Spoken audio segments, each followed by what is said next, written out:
Sabe, tudo tem que ter uma força oposta. Nós não saberíamos o que é fé se não houvesse o medo.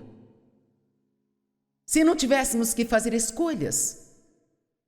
E Deus, Ele não quer um bando de robozinhos.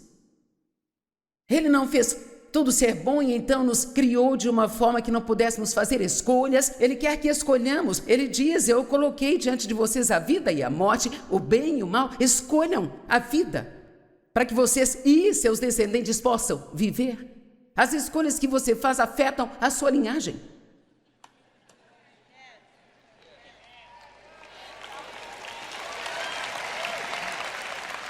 Existe o bem e o mal. Nós não conheceríamos o bem se não houvesse o mal no mundo. Nós nem saberíamos o que ele é. Não saberíamos o que é a luz se não houvesse escuridão. Não saberíamos o que é o amor se não houvesse o ódio. Não conheceríamos a alegria sem a depressão, não conheceríamos a gentileza sem a aspereza, não saberíamos o que é o silêncio sem o barulho, e assim por diante. Mas a escolha é igual à responsabilidade. E às vezes assumimos a responsabilidade pelas coisas boas que acontecem em nossa vida, mas então quando algo dá errado, não é culpa minha. A culpa é sempre de outra pessoa.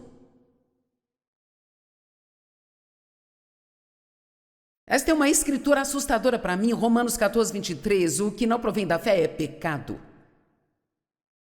Aqui ele fala sobre eles comerem carne que havia sido oferecida aos ídolos, mas aqui tem um princípio que não podemos perder. Ele diz, mesmo que não seja errado comer, se você comer e achar que é errado para você. Ele diz, tudo que não provém da fé é pecado. Então, qualquer coisa que nós fazemos, que realmente nós não temos fé para fazer, mas fazemos mesmo assim, não é apenas um ops, é pecado. Sabe, o pavor é um tipo de medo. Quantas coisas tememos? Eu tenho pavor de lavar louça. Quantas vezes por semana dizemos, tenho pavor disso, pavor de ir ao supermercado. Quantos dirigiram por um longo tempo para chegar aqui e já estão temendo voltar para casa? Alguns não conseguiram um bom lugar para estacionar, terão que andar e estão temendo a caminhada de volta para o carro. E estão reclamando de não ter conseguido o lugar certo para estacionar. Você deve parar de besteira e agradecer a Deus por estar neste lugar onde há tanto de Deus para você receber. Amém? Sim, você precisa do livro O Poder do Obrigado.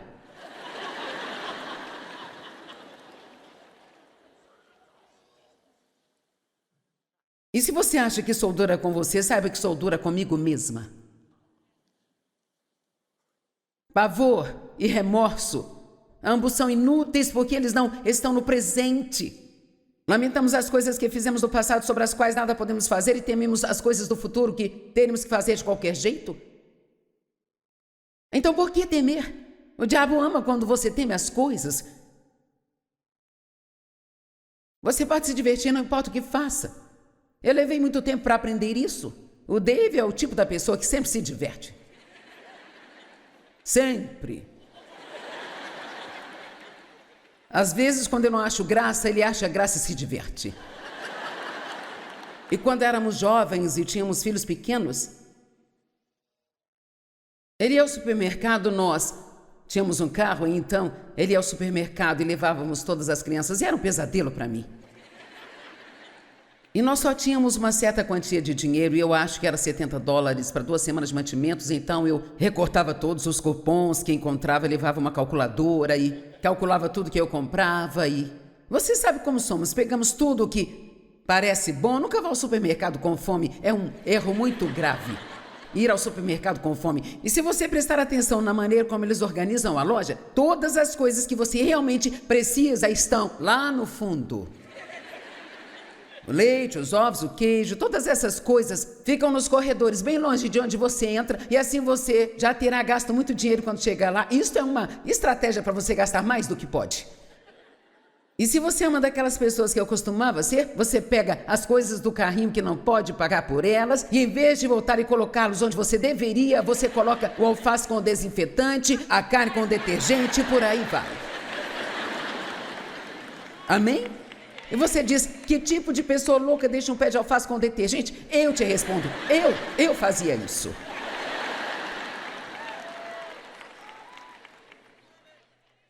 Mas se o David fosse ao supermercado, ele se divertia, sabe? Ele tem 1,90 m, então ele consegue ver as coisas que eu não consigo ver. Ele entrava num corredor e conseguia me ver, mas eu não conseguia vê-lo.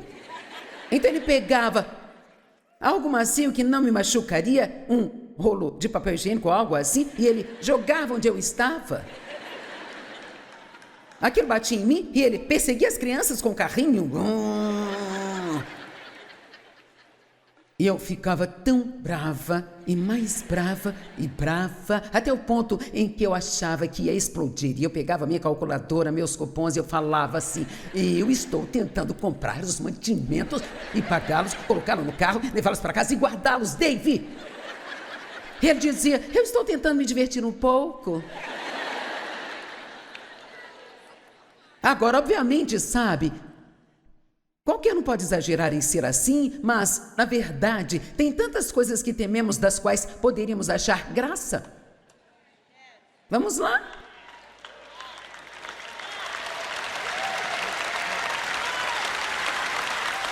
Vamos, eu estou com dor nas costas, não me faça trabalhar demais.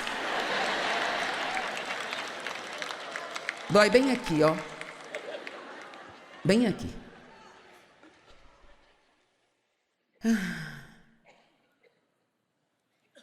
O que não provém da fé é pecado.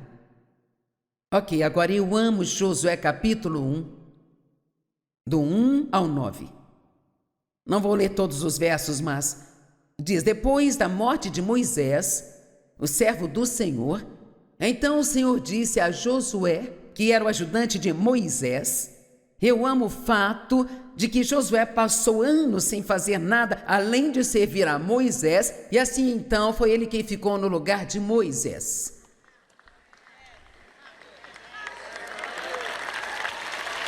E você diz, bem, eu sou apenas um servo. Bem, Jesus disse, o maior de todos é o que serve a todos. Amém? Então ele tomou o lugar que era de Moisés e no verso 3, bem, no verso 2 diz, Moisés, meu servo, está morto, o que é interessante, pois eles já estavam de luta há 30 dias e sabiam que ele tinha morrido.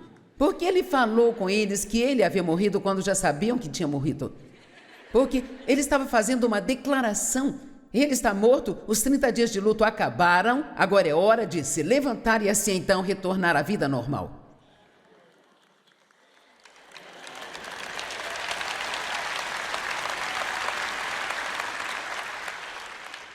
Moisés está morto. É hora de voltar ao trabalho. Agora você e todo o povo prepare-se para atravessar o Jordão para a terra que eu vou dar a vocês. Então ele diz, e eu gosto mais dessa tradução, então vou ler essa que eu gosto tanto. Todo lugar onde a planta dos seus pés pisarem, tudo isso eu já tenho dado a vocês. Sabe o que isso significa? Significa que antes de mim, Deus já providenciou tudo para que eu possa ter uma vida maravilhosa. E você também, uma vida maravilhosa para você. E ainda que você tenha estragado o plano A, porque Deus é Deus, Ele pode fazer o plano B ser melhor. Você diz, eu estraguei a minha vida. Não. Deus é Deus, Ele pode fazer o que Ele quiser. Então, mas Ele diz, todo lugar onde você colocar a planta dos seus pés, tudo isso eu já tenho dado a vocês. Deus já deu, mas temos que ir buscar, sabe? Vocês estão comigo? Deus já deu a você, mas você tem que ir buscar.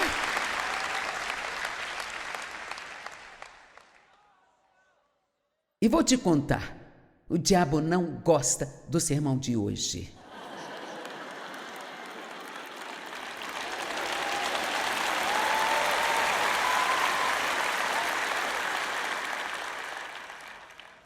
Verso 5. Ninguém será capaz de ficar contra ti todos os dias da tua vida.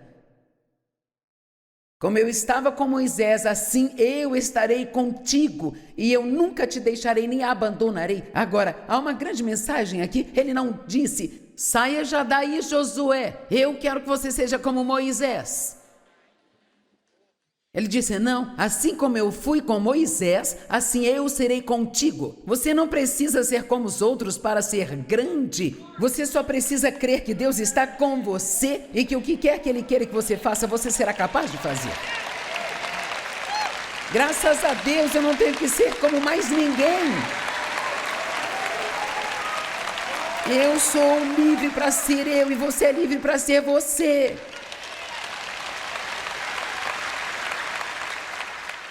E eu amo isso. Assim como foi com Moisés, eu serei contigo. Agora no verso 6, verso 7 e verso 9, ele diz a mesma coisa 3 vezes. Seja forte e corajoso. Verso 7, verso 8, seja forte e corajoso. Tenha cuidado de obedecer toda a lei que o meu servo Moisés deu a você. Não se desvie dela nem para a direita ou a esquerda, para que você seja bem-sucedido onde quer que você vá.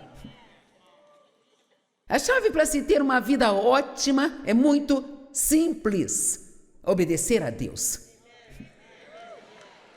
Sabe, não há nada difícil no cristianismo. É muito simples. Você quer ter uma vida que seja assim, tremendamente excelente? Que vai te deixar com a boca aberta em admiração? Obedeça a Deus.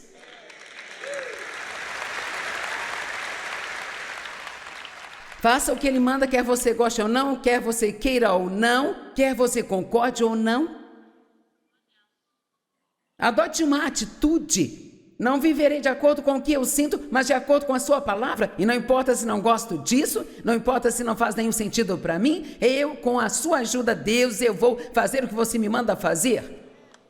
E eu posso te garantir, qualquer um que fizer isso, a sua vida vai mudar totalmente. Não há nada de ruim que tenha te acontecido que Deus não faça cooperar para o seu bem.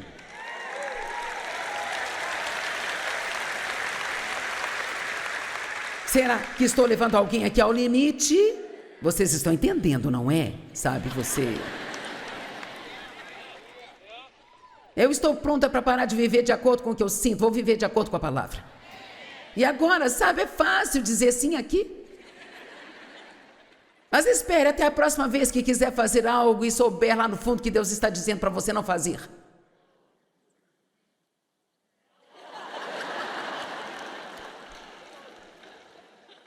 Todo mundo está indo ver aquele filme que você sabe que não deveria assistir. Mas você não quer que pensem que você é um louco por Jesus. Não quer, você não quer que ninguém pense. Por que você se importa com o que eles pensam? E sabe, se eles pelo menos pensassem em você, eles te deixariam em paz. Sim, você pode passar a noite sozinho em casa, mas você vai se sentir tão bem de manhã porque você obedeceu a Deus. Quero te dizer que a obediência aprendida nas pequenas coisas da vida. As pequenas coisas da vida. E você me ouve contar as minhas histórias e você acha tão engraçado, sabe? Mas honestamente foi aí que eu aprendi. Você não precisa ir para a faculdade de teologia, se não pode se dar ao luxo de ir ou não é a coisa certa para você. Se for, vá, mas se não, você pode ir para a escola do Espírito Santo, onde quer que você vive. E tudo que você precisa fazer é dizer ao Senhor esta noite: eu quero me matricular na escola do Espírito Santo. Quero me matricular na sua escola e fico feliz em começar no jardim de infância, se este é o meu lugar. Mas eu quero me matricular na sua escola, eu quero aprender a ser um verdadeiro cristão. Amém? Sabe, Deus disse a eles para entrar e possuir a terra. E Deus quer que você possua as promessas.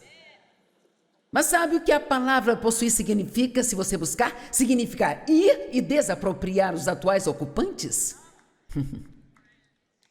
Agora, a Bíblia diz que havia uma rota mais curta por onde Deus poderia tê-los levado à terra prometida. Mas os levou pela rota longa e mais difícil porque eles não estavam prontos para a guerra. Cara, há uma lição no que eu vou lhes dizer aqui. Eles vagaram por lá fora no deserto. Eles precisavam do poder do obrigado, porque tudo que faziam era murmurar. Eles vagaram pelo deserto por 40 anos, tentando fazer uma viagem de 11 dias. E sabe, se você ler isso, cada cidade que eles possuíam, tinham que lutar e desapossar os atuais ocupantes. Jericó, a primeira cidade que tomaram, eles a possuíram, mas tiveram que primeiro desapossar as pessoas que lá estavam. Eles tiveram que guerrear. Davi foi ungido para ser rei 20 anos antes de usar a coroa. E o que ele fez nesse meio tempo? Teve que lutar contra Golias. Você terá que aprender a derrotar o diabo. E sabe como você faz isso? Bem, sentindo medo, mas fazendo as coisas mesmo com medo.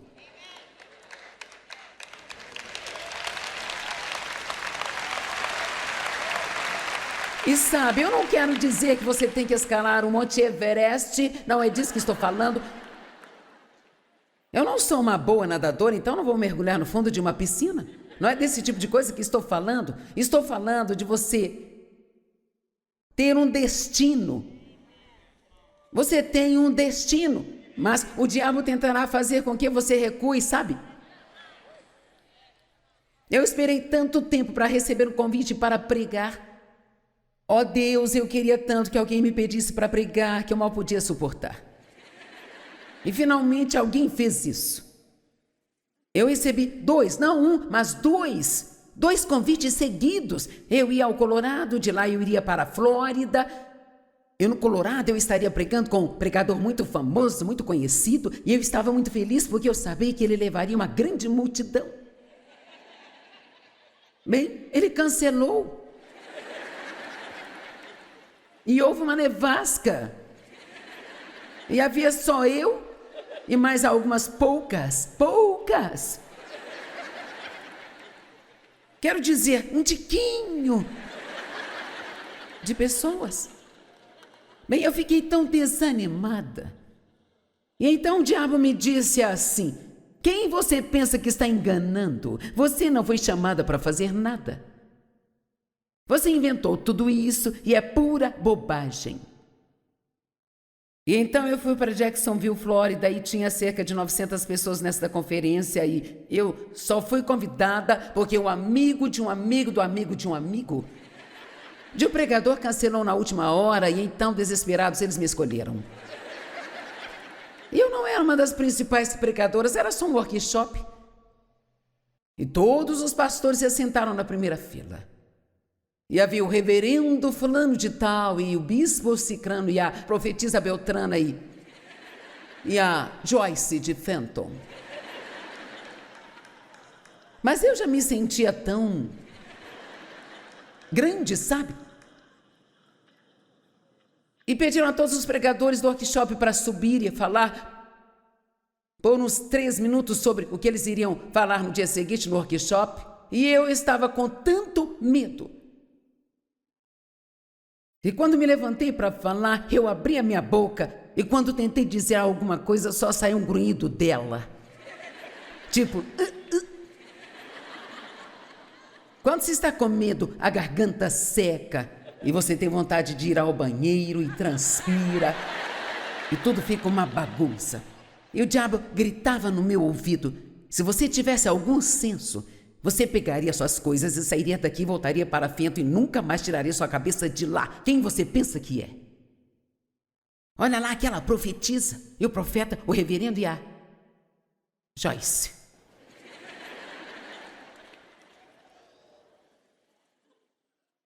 Sabe, eu tenho doutorado agora, mas eu não quero que ninguém me chame de doutora, sabe por quê? Tenho prazer de ser só a Joyce. Apenas eu, amém?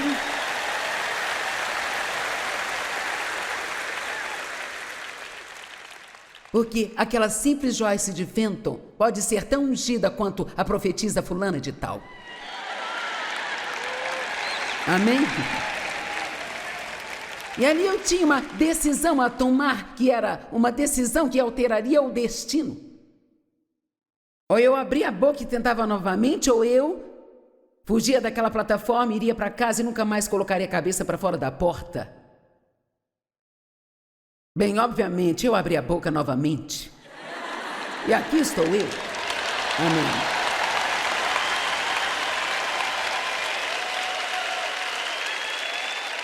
Você tem que aprender a fazer as coisas com medo. Eu conto uma história no meu livro, eu vou contar para você e então vou encerrar. Havia uma mulher, uma história real. Ela tinha basicamente perdido sua vida por causa do medo. O medo tinha roubado tudo dela, sabe? Ela não saía à noite, tinha medo do escuro, ela não dirigia, tinha medo do trânsito, medo de ficar perto das pessoas, então ela vivia uma vida solitária e sabe, tudo nela era medo, medo, medo, medo, medo. E ela era cristã. E sabe, a Bíblia diz claramente que Deus não nos deu um espírito de medo, mas de poder e amor e uma mente sã e bem disciplinada.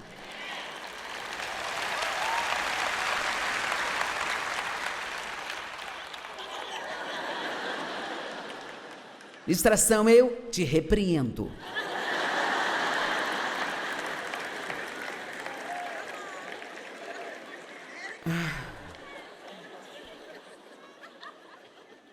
Então, uma amiga dela cristã foi lá e ela estava sentindo pena de si mesma. Eu estou com tanto medo, o medo rouba tudo de mim.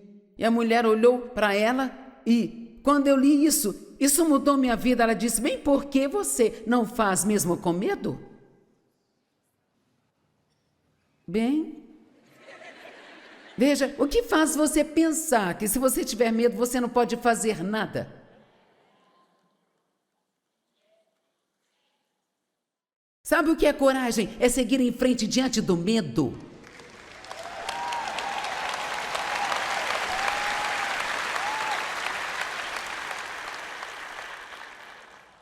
Houve um rapaz numa conferência na semana passada e ele esteve na última conferência naquela cidade e ele me fez exatamente a mesma pergunta de anos atrás.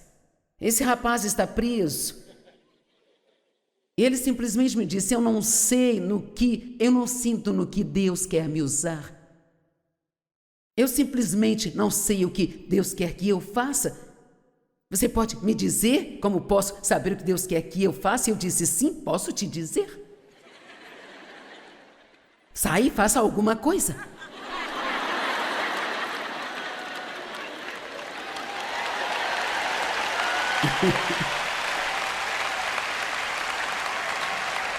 E se isso não funcionar, você cometeu um erro. Você dá um passo para trás e você diz: bem, não era isso? E na próxima oportunidade que aparecer, tente de novo. É como se preparar para uma festa. Veja, eu estou em uma festa agora porque estou fazendo o que Deus me chamou para fazer. Eu estou me divertindo muito. Estou me divertindo tanto aqui em cima. Eu prefiro fazer isso do que qualquer coisa. Eu prefiro fazer isso do que qualquer coisa no mundo. Mas eu tentei outras coisas. Tentei evangelismo de rua e odiei. Tentei trabalhar no berçário e as crianças odiaram. Eu até limpei a casa do meu pastor, odiei isso também. Eu tentei ser sua secretária e eu fui demitida.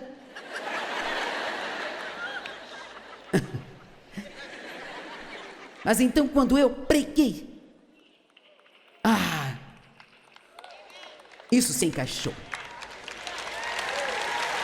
Amém. Veja, nós temos tanto medo de errar. Não tenha tanto medo, deixe-me dizer assim, você nunca vai estar certo se estiver constantemente com medo de estar errado.